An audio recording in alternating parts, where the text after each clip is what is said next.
में उसकी कोई मान्यता ना रह जाए। आप एक दो ही चीज कहेंगे, या तो यहाँ अभी इसकी मान्यता नहीं है, हाँ, जो अभी मैंने आपको बताया है, क्योंकि खास कंडीशन पे था, तो फिर उसकी कुरान में जगह क्या थी, और नहीं अगर अभी भी जगह है तो फिर तो वही बात हो गई, फिर तो आप उसको अल्लाह गुमराही में से छोड़ रहे हैं, या फिर वो काफिर वाली ही बात है कि काफिरों को मारो। अगर उस काल की थी अभी की नहीं है तो वो अब कुरान में क्या जरूरत है उसकी। जबकि बहुत सारे मौलाना ये कहते हैं कि ये कुरान जो है वो सर्वकालिक है, मीन्स हमेशा के लिए। तो अगर सर्वकालिक है फिर ये लाइन आपको नहीं निकालना चाहिए कि भाई वहाँ पे उस काल परिस्थिति में वहाँ पे जंग की माहौल थी तो उन्होंने ट्रीटी तोड़ दी थी, तो ऐसा हो गया। अब आप ठीक। हाँ, मैं वही कह रहा था, असल में ये सारी चीजें जो है आमने सामने बैठ के करने की है, ये फोनों पे नहीं हुआ करती। ठीक है ना, आप नेचुरली इसमें इस बात को हक दिया। नमस्ते सभी को मित्रों, वैचारिक मंथन एक्स ईमान वाला यूट्यूब चैनल पर मैं आपका साथी आशीष चौरसिया आप सभी का हार्दिक स्वागत एवं अभिनंदन करता हूं। मित्रों, हमारी लाइव चर्चा में आपने एक महाशय को देखा होगा जिनका नाम माई लवंडिया है। हालांकि वो अपना नाम अब्दुल बताते हैं और बताते हैं अपने बारे में कि वो हिंदू से कन्वर्ट होकर मुसलमान बने हैं, और वो समझते हैं कि भैया वो मतलब उनका मानना है कि इस्लाम सबसे अच्छा है और इस्लाम से अच्छा कोई नहीं, इस्लाम बहुत ही ह्यूमन फ्रेंडली है, फलाना ढिमकाना, इसी तरीके की बातें। और इस विषय पे मैंने एक लाइव चर्चा में ये बोला था कि भैया इनसे मेरी लगभग 5 वर्षों पहले भी बातचीत हुई थी, और अगर आपने वो बातचीत ना सुनी हो जो 5 वर्षों पहले मेरी इनसे हुई थी, तो ऊपर आई बटन पर क्लिक करके आप वो पिछली बातचीत जरूर सुनिए। और उसी दरमियान में नितेश भाई की भी इनसे बातचीत हुई थी, लेकिन वो रिकॉर्डिंग मिल नहीं रही थी हमें, और नितेश भाई ने काफ़ी प्रयास करने के बाद अब जाके मुझे वो रिकॉर्डिंग दी, जिसमें इन्होंने नितेश भाई से लगभग 1.5 घंटे तक बातचीत करी है। तो उसी बातचीत का पहला हिस्सा आज मैं आप लोगों के समक्ष रख रहा हूँ। आप सब भी सुनिए एवं निर्णय लीजिए। हाँ जी। हाँ नमस्ते। हाँ नमस्कार। मैं ये एक्चुअली ये नंबर मुझे मिला है एक ग्रुप में है, तो वहाँ से कहा गया है कि मीन्स आप मुसलमान हिंदू थे और मुस्लिम को आपने अपनाया था। हाँ। और जी, मेरी कल उनसे शाम को बहुत अच्छे से बात हुई थी। हाँ, वो भी मैंने आपसे सुना था। तो मैं ये जानना चाह रहा था कि एक्चुअली मैं वेद को फॉलो करता हूँ। अभी अगर 10 मिनट हो तो मैं आपसे बात कर सकता हूँ ना?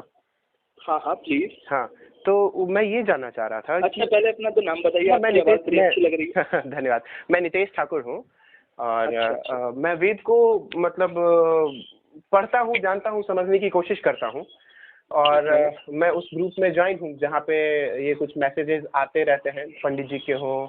तो आप पहले हिंदू थे या मीन्स पहले से ही आप मुसलमान हैं? मैं आपसे ये जानना चाह रहा था।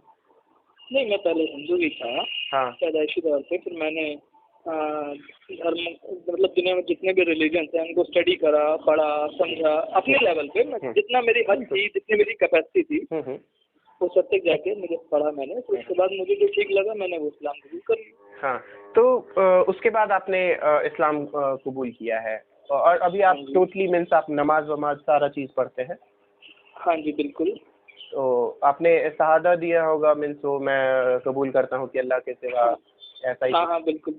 तो कुछ तो आपको एक किक पॉइंट होगा ना कि यहाँ से आपको लगा कि नहीं हिंदू तो धर्म ही नहीं है, मीन्स सनातन धर्म में ये जो भी है बुराई है। आप वो भी कह लो, आप वैदिक, सनातनी, आर्य, कुछ भी कह लो।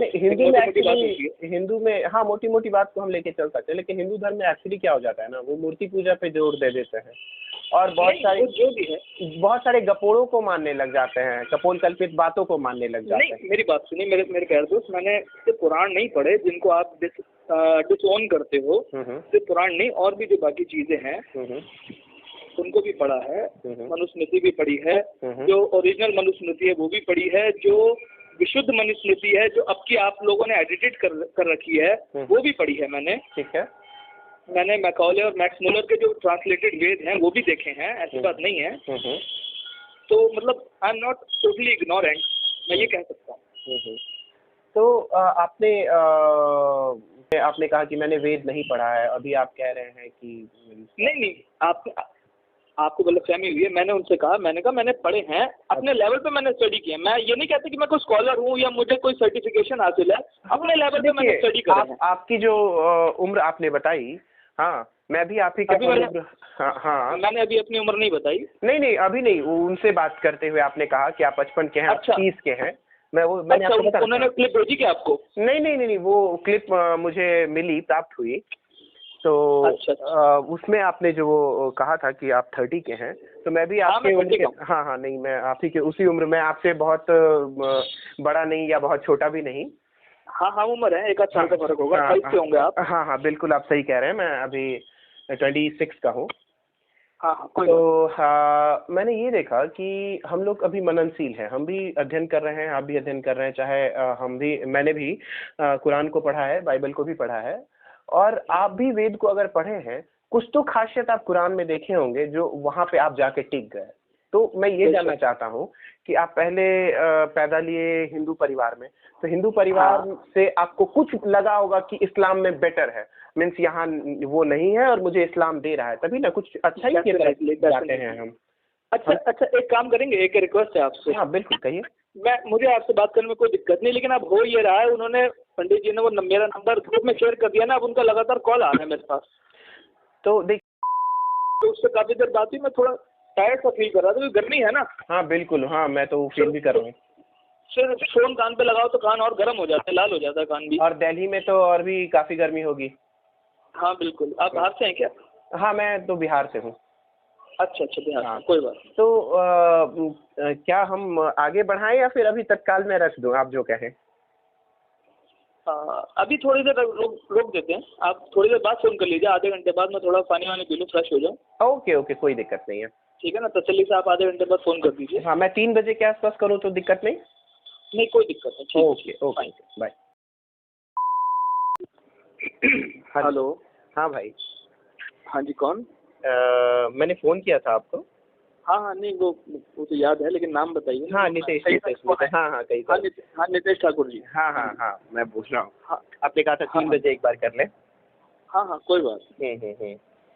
तो बताइए। वही मैं आपसे जानना चाह रहा था कि आप इस्लाम से प्रभावित हुए, आपने इतनी मेहनत की 12 सालों तक, तो जरूर कुछ तो देखा होगा, क्योंकि आप पहले हिंदू घराने में पैदा हुए और इससे जरूर कुछ अच्छा मिला होगा, तभी आप वहाँ पे गए हैं। हाँ बिल्कुल। तो वही मैं जानना चाह रहा था कि ऐसा क्या है, क्योंकि आप भी बुद्धिजीवी हैं, मीन्स आपके बातों से जहाँ तक लगता है मुझे कि आप यूं ही पकड़ने वाले तो हैं नहीं, मीन्स ऐसे ही कि हाँ किसी ने पढ़ाया या 2 टॉफी दे दिया, चल भाई ले तो ले लिया होगा, ऐसा तो है नहीं। आप समझे होंगे कि ये सही है या नहीं है। ठीक। तो वही मैं भी जानना एक्चुअली चाह रहा था। हाँ है ना, देखो, जो मैंने स्टडी करा है, एक तो मैंने कई साल तक स्टडी करा है, और ना सिर्फ स्टडी किया है बल्कि उसको मैं प्रैक्टिस भी करता हूँ। ठीक है ना। तो मैंने पाया कि इस्लाम जो है बिल्कुल नेचर के मुताबिक है।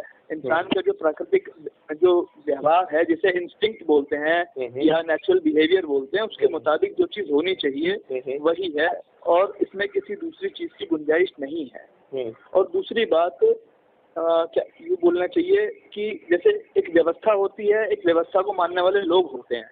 हाँ, एक चीज मैं आपसे जानना चाहता था। तो ये तो अलग अलग चीजें हैं कि आप जब कुछ कह रहे हैं और अगर बीच में कोई प्रश्न आता है, तो मैं उस प्रश्न को बीच में रखूं या फिर आपके बोलने के बाद मैं उस प्रश्न को रखूं, आप कैसा चाहेंगे?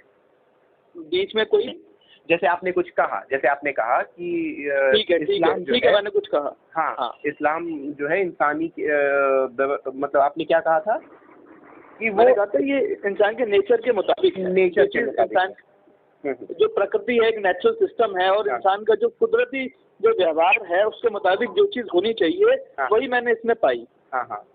तो जैसे अब इस बात पे अगर मुझे कोई प्रश्न होता है, तो आपके पूरे खत्म होने के जो आप टॉपिक कह रहे हैं वहाँ मैं कहूँ, या फिर बीच में टोक के कहूँ कि भाई यहाँ मुझे एक प्रश्न है, आप मुझे बताएं यहाँ पे ये ऐसे। बेहतर तो यही है ना कि एक बार एक शख्स बात कंप्लीट कर ले, तो दूसरा अपनी बात कहे, चाहे वो आप हो या मैं हूँ, कोई भी। तो आप कह रहे थे कि ये बिल्कुल फिट होता है, जो नेचर है, जो एक ह्यूमैनिटी है, वो इस्लाम में आपको दिखा है। तो ठीक। अगर आप मेरी एक दूसरी बात कहते कहते रुक गया, आपने बोल पड़े थे। हाँ, दूसरा मैं ये कह रहा था कि जैसे एक सिस्टम होता है और एक सिस्टम को मानने वाले लोग होते हैं, तो ये दो अलग अलग चीजें, इसका फर्क जो है सामने रखा जाए। फॉर एग्जाम्पल जैसे भारत का कानून है, संविधान के तहत एक व्यवस्था है और भारत के मानने वाले लोग अलग हैं। भारत का कानून कहता है चोरी मत करो, लेकिन अगर कुछ भारत के लोग चोरी करते हैं, जैसे कि होता है, जेलें भरी पड़ी हैं क्रिमिनल से। बिल्कुल, मैं आपकी बात को समझ गया। इसमें जो है सिस्टम का फॉल्ट नहीं है, लोगों का फॉल्ट है। मतलब ठीक है ना, बस आपकी बातों से जो मैं समझा कि अगर हमारा संविधान कहता है कि चोरी मत करो, तो इसका, और अगर कुछ इंसान चोरी कर रहे हैं, इसका मतलब ये नहीं हुआ कि हमारा संविधान गलत हो गया, वो इंसान पर्टिकुलर गलत हो सकता है। बिल्कुल। लेकिन जो अगर संविधान में लिखा हो कि हम ऐसा करें और अगर वही अप्लाई भी किया जा रहा हो, तब तो हम कहेंगे ना कि हाँ, ये संविधान के में लिखा हुआ है, हमें ये करना चाहिए। ठीक। जहाँ तक आपने कहा कि ये मानवता दिखाती है, ह्यूमन नेचर जो अच्छा होगा, जो लाभ पहुंचाएगी मनुष्य के लिए, वो कुरान में लिखी हुई है। ठीक है, अब यहाँ पे बात ये उठती है कि कुरान अल्लाह का वर्ड है, उसमें वर्ड टू एक भी वर्ड कहीं से एडिट नहीं किया गया है। मीन्स ऐसा नहीं कि बीच में मोहम्मद का भी वर्ड हो, ऐसा तो नहीं है। आप तो ये पढ़े ही होंगे कि हर वर्ड बिल्कुल वो कलामुल्लाह है। ठीक है, अल्लाह की कलाम या अल्लाह से कही हुई वाणी। ठीक है, अब मेरा ये कहना है कि आपने कहा कि मनुष्य मात्र के लिए जो शांति है या फिर जो अच्छा नेचर बताता है, जो मेरा कहते हैं ना, वो उस लाइक काफी अच्छा। तो आप जरा सूरा 7 और आयत 186 अगर आपके पास कुरान है तो देखें, वरना मैं आपको बताऊंगा। नहीं, ऐसा है, देखिए मेरे पास अभी इस वक्त वो नहीं है। मेरे पास है ना, मैं आपको बताता हूँ। हाँ, और आप मुझे रेफरेंस दे सकते हैं, मैं रेफरेंस नोट कर लेता हूँ। हाँ, उसकी जो एक्चुअल इंटरप्रिटेशन है, ये नहीं कि मेरी सब्जेक्टिव इंटरप्रिटेशन, जो एक्चुअल इंटरप्रिटेशन है, फिर मैं आपको देख के बता सकता हूँ। ठीक है, तो देखिए, आप जो इंटरप्रिटेशन देखिए, मैं तो ये करता हूँ कि 2-3 मौलानाओं की ट्रांसलेट, मतलब मैंने कुरान रखी है, अब्दुल्ला फारी की है, इनका अभी जो है फारूक अहमद और नकवी की है। ठीक है, और एक और भी है, एक मैं नाम बता रहा हूँ, 2 लोगों का कुरान मेरे पास पड़ा हुआ है। तो मैं उन तीनों को मिला के देखता हूँ कि क्या ये जो मैसेज देना, वर्ड चेंज हो सकते हैं, लेकिन वो मैसेज क्या देना चाहता है। आपका तरीका बहुत अच्छा है, आपने एक का नहीं, क्योंकि ट्रांसलेशन में फर्क आ सकता है, क्योंकि हर एक का नजरिया, हर एक की नॉलेज एक जैसी नहीं होती, फर्क होता है। तो आपका तरीका अच्छा तरीका है, आपने 2 अलग या 3 अलग लोगों का ट्रांसलेशन पढ़ा, अच्छा तरीका है। ये मैं एक और बता रहा हूँ, मैं भी देखा, मैंने मौलाना वाहिबुद्दीन खान का भी मैंने रखा है। और ये 3 ट्रांसलेशन है, और एक और है जो मेरे पास यहाँ पे नहीं है, मतलब दूसरे कमरे में है। तो तीनों ट्रांसलेशन में मैं मिला के देखता हूँ, वर्ड भले ही चेंज हो जाए, लेकिन मायने जो है वो एक आ रहे हैं कि नहीं, मैं वो देख के फिर नोट करता हूँ, और ऐसे ही नहीं करेगा। हेलो, हाँ, अब आ रही है आवाज। हाँ, आप बिल्कुल सही करते हैं कि उसकी एसेंस क्या है। क्योंकि एक में हो सकता है कि वो बायस्ड होके, या फिर हो सकता है कि किसी ने कुछ लिख दिया हो। ठीक। तो ऐसा मैं करता हूँ। अगर आप कहेंगे, हालांकि बहुत सारा एप्लीकेशन भी उपलब्ध है जो आप मोबाइल में रखे ही होंगे या रख सकते हैं आगे, आप अगर चाहें तो बिल्कुल। हो सकता है अगर मैं जो आपको ट्रांसलेशन कहूँ, आप कहेंगे कि नहीं, ये मीन्स प्रक्षेपित है क्योंकि मिलावट है, तब मैं कहूँगा कि आप ही पढ़ दीजिए, मैं आपको एड्रेस बताता हूँ, तो अगर उपलब्ध हो तो आप पढ़ दीजिए। ठीक है। ये आप सूरा 7 और आयत 186 के बारे में आप क्या कहना चाहेंगे, जरा आप मुझे वो बता दीजिए। वो मेरे को देखना पड़ेगा, तो मेरे सामने मौके पे मौजूद नहीं है। हाँ, ठीक है, मैं एक जो है मौलाना, मैं पढ़ के बताता हूँ। मैं उसको नोट कर लेता हूँ, आपका जो रेफरेंस है मैं नोट कर लेता हूँ। हाँ, मैं चेक करके आपको फ्री टाइम में फिर आपको बताता हूँ। हाँ, तो हमारी बातों को जो का सिलसिला आपने कहा कि 7.186। हाँ, 7:186 आप देख लेंगे। तो उसमें ये लिखा है कि अल्लाह जिसको मार्गविहीन कर दे, उसका कोई मार्ग दिखाने वाला नहीं है। क्योंकि आपने कुरान पढ़ा होगा तो तुरंत स्ट्राइक कर जाएगा कि हाँ, ये लिखा है या बिल्कुल। तो अगर आप ऊपर से भी पढ़ना चाहें, बहुत कहते हैं कि संदर्भ में नहीं पढ़ते हो आप, इसलिए समझ में नहीं आएगा। हाँ, ठीक। लेकिन आप चाहें तो उस संदर्भ में भी पढ़ लें, वैसा ही कुछ लिखा गया है। तो यहाँ पे 186 में ये लिखा आ रहा है कि अल्लाह जिसको मार्ग विहीन कर दे, उसका कोई मार्ग दिखाने वाला नहीं है। ठीक है, और वह जिसको अवज्ञा में ही भटका हुआ छोड़ देता है। अब आपने कहा कि ह्यूमन नेचर है, जो मनुष्यता है। तो अब एक राह चलते हुए इंसान अगर मुझसे कोई रास्ता पूछे, मैं उसे गलत रास्ता भटका दूं, सही जगह पहुंचने के जगह गलत पहुंचा दूं, तो मैं एक अच्छा इंसान नहीं कहलवाऊंगा। फिर तो ये अल्लाह कह रहे हैं कि जिसको मैं मार्गविहीन कर दूं, उसे कोई मार्ग नहीं दिखा सकता। तो ये कैसे आप इसको लेते हैं, जरा आप मुझे। हाँ बिल्कुल, हाँ आपकी बात बिल्कुल सही है। आप कह रहे हैं ना कि इसको कैसे जस्टिफाई किया जाएगा कि ये तो रैंडम नेचर हो गया, किसी के साथ अच्छा किसी के साथ बुरा, है ना? आप यही कह रहे हैं ना, इसको जस्टिफाई कैसे किया जाएगा। बिल्कुल बिल्कुल। तो मैं ये कह रहा हूँ, इसका एक बार कंटेक्स्ट जानने की जरूरत है। इसका कंटेक्स्ट क्या है, किस परिस्थिति में ये बात कही गई और किन लोगों के कंटेक्स्ट में ये बात कही गई, किस पे एप्लीकेबल होती है ये चीज। तो ये आपको अभी पता है या आप पता करके आएंगे, मुझे ये बताइए। मुझे वैसे तो पता है, अभी मौके पे पता है मुझे, लेकिन फिर भी मैं एक बार कंफर्म करके, क्योंकि देखिए अगर आपको मेमोरी में पुरानी है, एक चीज मेमोरी में पुरानी है, हाँ, बेहतर है उसको एक बार रिकन्फर्म करके, रिकन्साइल करके फिर मैं आपसे कहूँ वो ज्यादा बेहतर होगी। तो आप किसी काल विशेष परिस्थिति के लिए कहेंगे कि ये उस वक्त के लिए थी। हाँ, जैसे कि बहुत सारे काफिरों को मारो तो ये कहते हैं कि वो उस समय जंग का माहौल था, इसलिए ये आयत आई। ठीक है, तो उससे मेरा ये होगा कि कोई भी ज्ञान है, खास करके तो इटर्नल होना चाहिए। हाँ, आपकी बात आपकी है ना कि वो तो इटर्नल होना चाहिए। हाँ, वो सर्वकालिक होना चाहिए, नहीं कि काल परिस्थिति विशेष में उसकी कोई मान्यता ना रह जाए।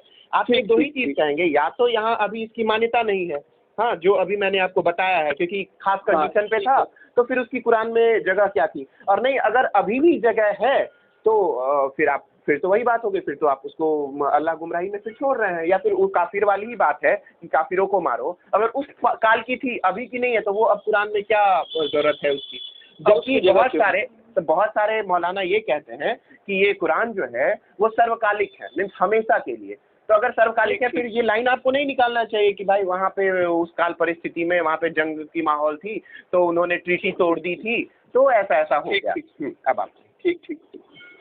हाँ, मैं वही कह रहा था, असल में ये सारी चीजें जो है आमने सामने बैठ के करने की है, ये फोनों पे नहीं हुआ करती। ठीक है ना? आप नेचुरली इसमें इस बात को क्लैरिफाई करने में कम से कम आधा पौना घंटा चाहिए। मैं कुछ कहूँगा, आप कुछ कहेंगे, मैं आपको कंटेक्स्ट क्लियर करूंगा। आप दिल्ली में हैं और मैं बिहार में हूँ, मुझे थोड़ा सा ताज्जुब ये लग रहा है कि हम उम्र हैं, आप सोचते समझते हैं, आप जस्टिफाई नहीं कर पा रहे हैं। मैं कुरान को जो जिस तरीके से पढ़ा हूँ, हो सकता है आपका दृष्टिकोण, हो सकता है कि मैं बायस्ड होकर पढ़ा हूँ, हाँ, लेकिन मुझे ये लगता है, एक मैं उदाहरण दे रहा हूँ अभी, लेकिन मैं कोशिश किया था कि मैं जो पैमाना अपने कुरान को लगा रहा हूँ, बाइबल को लगा रहा हूँ, वही पैमाना मैं वेदों पे भी लगाऊं। ठीक है, लेकिन वेद फिलहाल मुझे खड़ा उतरा है मेरे सामने। हाँ, और मुझे बिल्कुल जैसे कि आपने कहा ना कि हो सकता है कि पर्टिकुलर व्यक्ति का ट्रांसलेशन में कुछ मिस्टेक्स हो सकते हैं, तो मैंने कहा कि भाई मैं 3 लोगों का लेके बैठता हूँ, तब मैं उसका भावार्थ समझने की कोशिश करता हूँ। तो वही पैमाना मैंने भी लगाने की कोशिश की कि मैं खुद ये कह रहा हूँ, आपका ये जो मेथोडोलॉजी है आपकी बिल्कुल सही है और यही होना चाहिए। हाँ, क्योंकि अब इतना समय आपने 12 वर्ष दे दिए। हाँ, तो अब मैं 12 वर्ष नहीं दे सकता कि मैं अरबी पढ़ूँ, सीखूँ, जानूँ। हालांकि काम की मैं वो मानता हूँ कि काफिर किसे कहते हैं, तो बहुत लोग कहते हैं कि काफिर का मतलब या जो वो हुए जो ऐसे घुमाने लगते हैं कि जो भगवान, जो नास्तिक हैं, आप लोग नास्तिक होते हैं, वैसे हमारे काफिर हो जाते हैं, या फिर जिहाद को डाइवर्ट करने की कोशिश करते हैं। जद्दोजहद मतलब जिहाद होता है, हाँ, खुद से ये करना, जद्दोजहद करना मतलब जिहाद हो जाता है। लेकिन जिहाद का क्लियरली डिफिनीशन दे दिया गया है कुरान में, तो आप कुरान को नहीं काट सकते ना, बिल्कुल, कि वो क्या है उसको जिहाद। तो मेरा ये कहना है कि काफिर, अगर मैं काफिर पे तो जाना ही नहीं चाहता, चलिए ये अलग डेफिनेशन। मैं आपसे जानना चाह रहा था, ह्यूमैनिटी में मैंने आपसे एक प्रश्न किया तो आप उसको डिफाइन नहीं कर पाए, तो मैं क्या मानूं कि आप सोच समझ के गए हैं या फिर आप कन्विंस होके चले गए हैं, मतलब अपने आप से चले गए? मैंने आपसे क्या कहा? मैंने ये नहीं कहा कि मैं कह नहीं सकता या मैं जस्टिफाई नहीं कर सकता। मैंने कहा मैं अभी जस्टिफाई करना नहीं चाहता कि दोनों तो नहीं हुआ था, मैंने ये कहा आपसे। हाँ, तो बिल्कुल सामने में या तो आप कभी मिले और मुलाकात हो फिर बात करें, वो एक अलग चीज़ है। नहीं, वो तो ठीक है, उसके लिए दिल्ली में भी आपके बहुत सारे व्यक्ति तो मिल ही जाएंगे। हालांकि अगर मैं दिल्ली में आऊँगा तो भी मैं मिल सकता हूँ, उसके लिए कोई दिक्कत नहीं है। लेकिन फिलहाल जो बातें हैं आपने उसको एक्सेप्ट किया, मैं थोड़ा सा अचरज में हूँ, मैं आश्चर्यचकित हूँ कि ये किया। ठीक है ना, मैं भी आ रहा हूँ थोड़ी देर। नहीं, मैं आपसे नहीं कह रहा, आप चले आना, अभी आ रहा हूँ। ओके, हाँ बोलिए। तो मैं ये देख रहा था कि अगर थोड़ा भी रिसर्च आप वेद के कंपैरिजन में करते तो कुरान को फिर भी आप, क्योंकि हर वो चीज़ जो आपको कुरान दे रही है मैं वेद में पहले से पाता हूँ, ठीक है। और इवन वो चीज़ भी पाता हूँ जो कुरान नहीं देगी। मुझे जैसा ये लगता है कि मैं वो भी चीज़ पाता हूँ जो कुरान नहीं देगी। अगर आप चाहेंगे उदाहरण तो मैं उदाहरण भी दे दूंगा कि ये चीज़ आपको अगर कुरान में कहीं मिले, लेकिन वह कुरान में भी होगी कि कुरान में भी कुछ ऐसी चीज़ें होंगी जो वेद में नहीं हो सकती हैं, ठीक है। लेकिन जो भी अच्छी टीचिंग्स है वो आपको वेद में मिल ही जाएंगी। हाँ, तो फिर उसको आप छोड़ के कुरान को अपना, इस चीज़ का आश्चर्य मुझे लगता है, और कोई खास बात ऐसा मुझे लगता नहीं है। नहीं, कोई बात नहीं। देखिए, मैं आपसे फिर वही बात कह रहा हूँ, एक तो मैंने ये नहीं कहा कि मैं उसको जस्टिफाई नहीं कर सकता, मैंने कहा मैं उसको रीजनेबली, अकल के पैमाने पे, जो भी रीजन होता है, लॉजिक होता है, उसके पैमाने पे मैं जस्टिफाई कर सकता हूँ, लेकिन मैं इस मोमेंट में करना नहीं चाह रहा क्योंकि फोन पे नहीं होती, एक बात।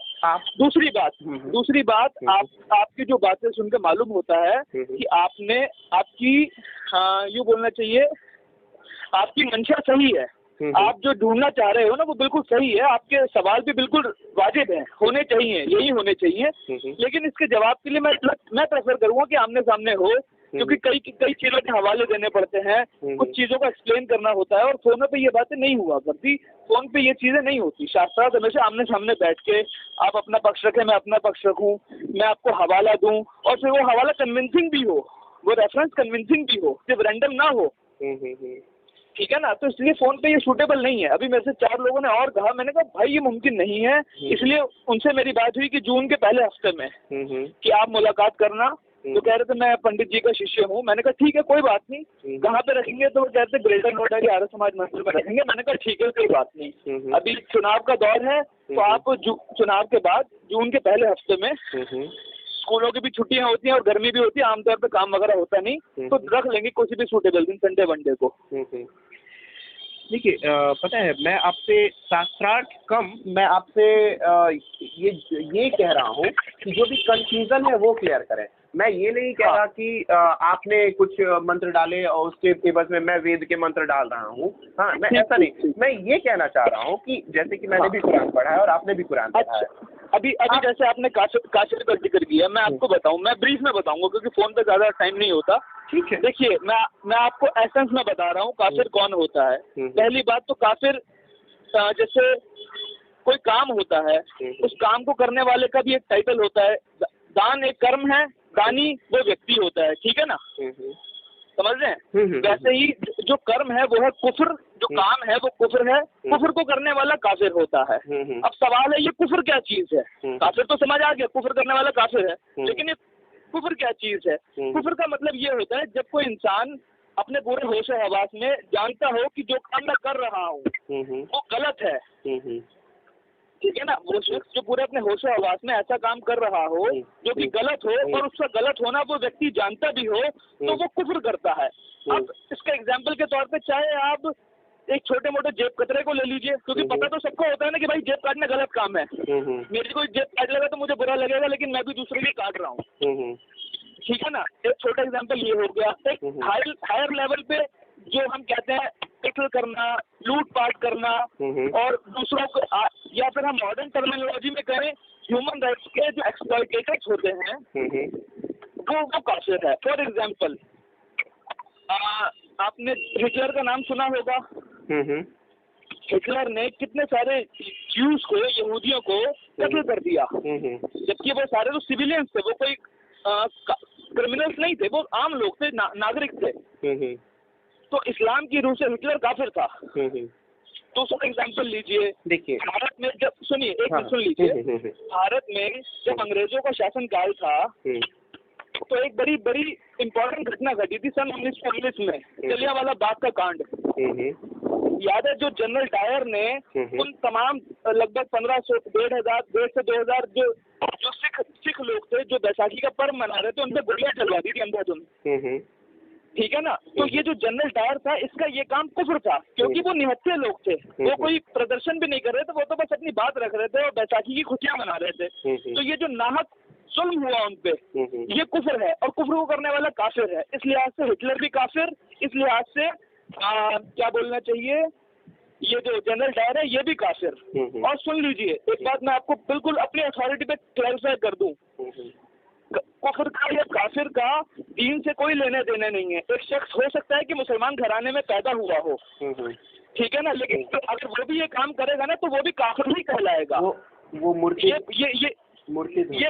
ये बहुत लोगों का मिसकंसेप्शन है कि काफिर सिर्फ नॉन मुस्लिम ही हो सकता है। नहीं, मैं मुस्लिम एरिया में रहता हूँ, मुझे मालूम है मुसलमान अच्छे लोग भी हैं, बुरे से बुरे लोग भी हैं, ठीक है ना। मैं 12 साल से इस्लाम को अपनाया हूँ, तो मैं मुस्लिम समाज का हिस्सा भी बना हूँ। मैंने मुसलमानों की रग रग को वाकिफ मुझसे, ठीक है ना। तो एक से बढ़कर एक जलील हरामखोर बदमाश किस्म के मुसलमान भी हैं। तो ये ना समझा जाए कि वो मुसलमान है तो अल्लाह उनको जन्नत दे देगा सिर्फ इसलिए कि तुमने मूछे काट के दाढ़ी रख ली थी, छोटा पजामा कुर्ता पहन लिया था, ईद से 4 से बकरे काट लिए थे और जुम्मे की नमाजें पढ़ ली थी। तो ये कोई पैमाना नहीं है। जस्टिस ये नहीं होता, इंसाफ होता है। इंसाफ का पैमाना किसी के लिए नहीं बदलता, वो सगे के लिए भी वही है, सौतेले के लिए भी वही है, ठीक है ना। तो ये समझने की बात है। अभी तो फोन तो मैं आपको 2 मिनट का ही एक्सप्लेन कर पाया हूँ, लेकिन जब आप मिलोगे तो मैं प्रॉपर्ली एक्सप्लेन कर सकता हूँ, बशर्ते आपकी नीयत बोनाफाइड हो, ठीक है ना। अब आपका मेरी बात खत्म है। हाँ, देखिए आपने कुफ्र का या फिर जो अरबी शब्द काफिर का ये बताया है वो उसी का एक वचन और बहुवचन है। जब आप डेप्थ में उसको पढ़ेंगे, क्योंकि आप जिनसे बात कर रहे हैं वो भी थोड़ा बहुत उन्होंने भी रिसर्च किया है, मैं अपने बारे में आप कह रहा था। तो कुफ्र जो है कुफार करके आता है, वो काफिर बन जाता है, ठीक है, वो सिंगुलर प्लूरल का बात है। और दूसरी बात कि अगर आप अगर आप उसकी आप ये कह रहे हैं कि जो जेब कतरा और हाँ एक चीज अधूरी रह गई थी, माफी चाह रहा हूँ, आपको टोक रहा हूँ। कोई नहीं, मैंने आपको हिटलर का एग्जाम्पल दिया, हिटलर ईसाई था, ठीक है ना। और जनरल डायर का दिया, जनरल डायर जो है वो अंग्रेज था। आज अरब में जो कुछ हो रहा है, मैं आपको ज्यादा डिटेल में तो नहीं बात कर सकता, लेकिन मैं मोटे तौर पे कहूँ ना, उसका प्राइमरली फॉल्ट जो है वो मुसलमानों का है, ठीक है ना। तो इस्लाम की रूह से वो भी काफिर हैं। ये नहीं कि उन्होंने साहब कोई इस्लामिक ड्रेस पहन ली या वो नॉनवेज खाने लगे या वो नमाजें पढ़ने लगे, नहीं, काफिर है वो। तुमने क्या किया ये तो तुमने इस्लाम की आड़ ले ली तो बच गए तुम, वरना जब कल कयामत का रोज होगा बिल्कुल खरे पैमाने के साथ तुम्हें भी सजा दी जाएगी।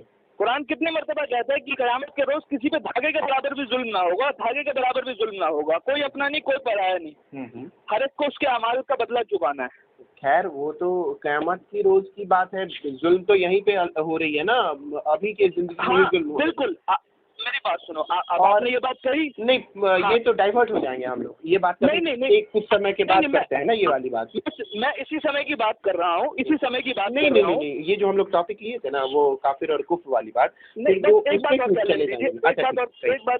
और कह लीजिए, आपसे रिक्वेस्ट है, आपका ये एतराज बिल्कुल ठीक है कि वो तो जब सजा मिलनी होगी तब कयामत आएगी, पता नहीं आएगी नहीं आएगी क्या है, वो तो बात की बात है, लेकिन आज जो मसला हो रहा है उसका क्या है, तो ठीक है ना। तो मेरी बात सुनिए, इसीलिए इस्लाम का कानून जो है ना, कानून शरीयत जिसे हम कहते हैं, वो बड़ा सख्त है कि अगर मिसाल के तौर पे कोई शख्स चोरी करता है और अगर उसको फेयर ट्रायल दिया जाता है, ट्रायल आप समझते हैं लीगल वर्ड है, आप समझते होंगे, उसको फेयर ट्रायल दिया जाता है, उसके खिलाफ पुख्ता एविडेंसेस भी हैं, तो उसके हाथ काटे जाएं। यहाँ तक कि प्रॉफेट मोहम्मद का हदीस है ये कि अगर मेरी बेटी भी फातिमा बिन्त Mohammad, Fatima the daughter of Mohammad, ये अगर चोरी करे तो मैं उसके भी हाथ काटूंगा, ठीक है ना।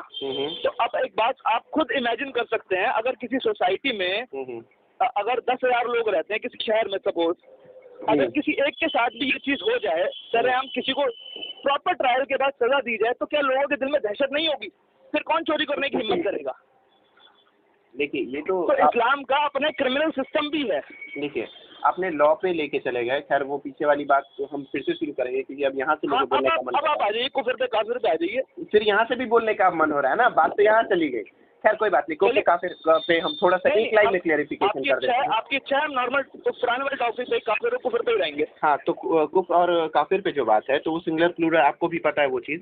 और आपने कहा एक जेब कतरा भी कुफ्र करता है, ठीक है, लेकिन जब आप शाब्दिक अर्थ जाएंगे, उसको देखेंगे तो अस्वीकार करने वाला को काफिर कहते हैं।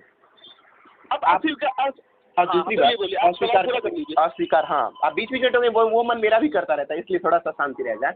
और कुरान कहती है कि अगर मुझे पूरा अरबी उतनी शुद्ध से नहीं आती, लेकिन मैंने फिर भी पढ़ी है कि अमन तुबिल्लाह वो कुतुबी वो रसूली वो मलाइकती, ऐसे करके एक आयत है। उसमें ये कहता है कि जो अल्लाह को न माने, जो रसूल को न माने, जो उनके हुए किताबों को न माने और उनके किताब मलाइकत, तो उनको हम काफिर कहते हैं। अब मेरा कहने का मतलब ये है, मैं स्पेशली मान लीजिए मैं जेब कतरा नहीं हूँ, कोई गलत काम नहीं करता हूँ, फिर भी अगर मैं अल्लाह को ना मानूँ, आपके इस्लाम के कुरान के दृष्टिकोण में मैं काफिर होऊंगा क्या? आप इसे डिनाई करते हैं? बिल्कुल नहीं, ऐसा है, मेरी बात सुनिए आप।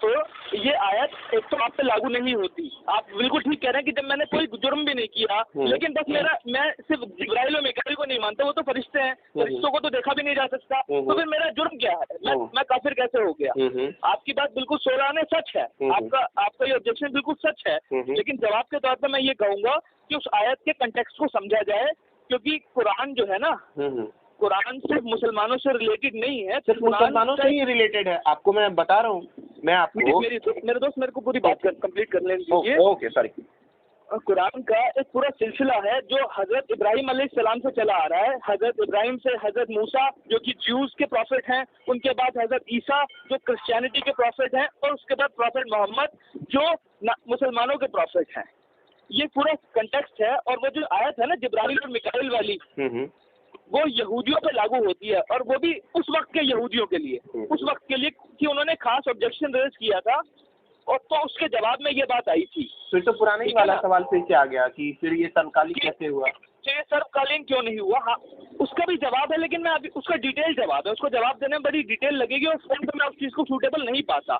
मैं ये कह रहा था कि यही चीज और एक बात मैं आपको तसल्ली के लिए दे दूं, और अगर झूठ के कि वो अगर आप जिब्राइल को फिलहाल नहीं मानते, मिकाइल को नहीं मानते, तो कोई बात नहीं, उसलिए आपने कोई जुर्म नहीं किया, आप कोई सजा का हकदार नहीं रहेगा, ना इंसान की निगाह में, ना अल्लाह की निगाह में, ठीक है ना? तो आप पे लागू होती भी नहीं है, पहली बात, क्योंकि उसकी उस आयत के नाजिल होने की परिस्थिति, सिचुएशन एकदम अलग है, कंटेक्स्ट एकदम अलग है। अब आप कहिए जो पूछना। हाँ, तो मैंने एक यहाँ पे मोमिन से बात की हुई थी, तो उन्होंने कहा कि जब आप तब तक काफिर नहीं है, यही चीज़ मैंने उनसे पूछी थी, तो उन्होंने कहा कि आप तब तक काफिर नहीं है जब तक आपको दीन की के बारे में बताया नहीं गया है। आप जानबूझ के अगर अस्वीकार करते हैं सब चीज़ समझने के बाद, तो आप काफिर हैं, ठीक है? तो ये उनका कहना था, एक मोमिन का कहना था। तो मेरा कहने का मतलब, मैंने पढ़ लिया, मैंने समझ लिया, फिर भी मैं कुरान को नहीं मान रहा हूँ, हाँ, और उनके पैगंबरों को नहीं मान रहा हूँ कि हाँ वो अल्लाह के इकलौते वो पैगंबर थे, वो जो भी थे, मैं नहीं मान रहा हूँ। और कुरान कह रही है कि इस कारण से, आप कह रहे किसी काल परिस्थिति में वो आयतें नाजिल हुई, तो मैं फिर से वही कहूँगा कि ये समकालिक नहीं है, पहली बात। और दूसरी बात कि उस समय जरूरत थी, तो अभी क्यों पढ़ाई जा रही है मुझे, या अभी कुरान में है ही क्यों उस चीज़ की, जब उस चीज़ की जरूरत ही नहीं है? बिल्कुल बिल्कुल ऐसा है, मेरी बात सुनिए। हाँ, सुनिए आप। तो बस मित्रों, आज का हमारा ये वीडियो यहीं पे समाप्त होता है। अगर ये बातचीत आप लोगों को पसंद आई हो तो इसे कम से कम 5 मिनट का समाधान देते हुए अपने मित्र मंडली में शेयर अवश्य करें। हो सकता है आपके एक शेयर से हमारा कोई भाई या बहन इनकी सच्चाई से अवगत हो जाए और भटकने से बच जाए। अगर आप सामर्थ्यवान हैं और मुझे मेरे इस कार्य में सहयोग करना चाहते हैं तो स्क्रीन पर दिख रहे QR कोड पर आप मुझे सहयोग कर सकते हैं। और अंत में चलते चलते आपसे यही निवेदन करना चाहूँगा कि देखिए, बाकियों के लिए तो जन्नत और जहन्नुम है, परंतु आपको पुनः इसी धरती पर आना है। तो इस धरती माँ की रक्षा के लिए अपने जीवन काल में प्रतिवर्ष एक पेड़ अवश्य लगाएं। इस वीडियो को अंत तक देखने के लिए आप सबका बहुत बहुत धन्यवाद। नमस्ते जी, जय श्री राम, हर हर महादेव, जय माँ भारती। होगी या नहीं, इसका आप जवाब दें मुझे। कुरान में जो भी लिखा गया है, हाँ, तो क्या वो कभी अप्रमाणित होगी या नहीं होगी? नहीं होगी। नहीं होगी। तो नहीं हो। आप जब भी कुरान में खोलेंगे सूरह लुकमान है, वो 31 का है,